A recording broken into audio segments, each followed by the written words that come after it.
Alright fighters, how are we doing? So today what I'm going to do is I'm going to give you a couple of tips that you can use to stop killing yourself and destroying your body when it comes to doing a weight cut on fight week. So there's so many different things that you can use, but I'm going to try and simplify it. Well, I'm going to do that. I'm not going to try. I'm going to make sure that I simplify this information as best as I possibly can for you, so you're not confused and you can actually use these tips and pieces of advice that I'm giving you and take them away and actually make your weight cuts much easier and don't struggle on fight week. So a good sort of strategy that you can use during your fight camp, this is what you need to do, get prepared well in advance. It's something called heat acclimation. So basically, in simple terms, what heat acclimation is gradually building up your body's tolerance to being exposed to heat. So as you may know, that when you're doing weight cut methods, you're basically dehydrating your body, and what that does is risk overheating. So you're going to be using the sauna, hot baths, towel wraps, train with a sweatsuit on.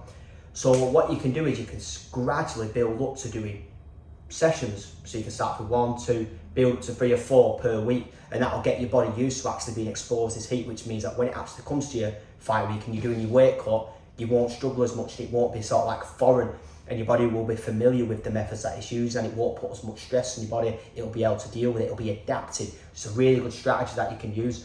The other one, this is probably the biggest one, and this is the one that you need to pay the most attention to.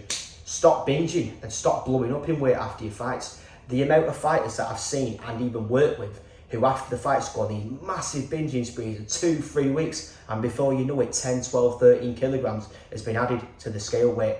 Listen, the way that you solve this is, right, after your fight, what you do is you have 2 or 3 days, a bit of relaxed eating. You can have some pasta, you can have some burgers, have some food that you might enjoy. There's no problem, there's no harm with having food that you enjoy for a couple of days. Just have that 2 or 3 days, then get straight back on it. That's really important. And most of the time, the reason why this has happened anyway is because during your fight camp, what's happened is you've been way too strict. So then what you're trying to do is you're trying to eat back the foods that you didn't get in your fight camp because you were restricted and you were being too, you weren't, there was no planning and structure around what you're doing. So you've got to really pay attention and be careful with that. Now the last tip I'm going to give you is really important as well, and this is actually just giving yourself a little bit of accountability. So what you're going to do is you're going to check your weight regularly.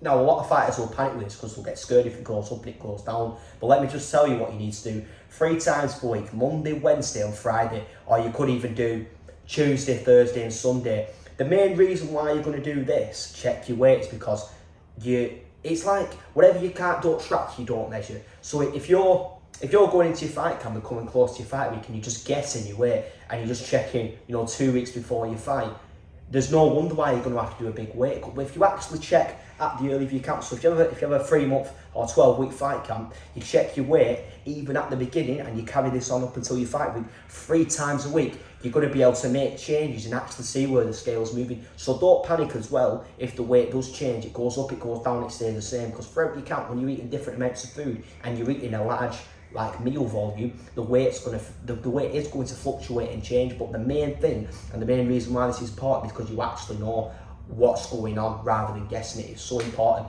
Now listen fighters, I hope you've liked this information, and if you want some more nutrition and diet tips for combat sports, don't forget to subscribe to my YouTube channel. For now guys, have a good day, and I hope this information has helped you.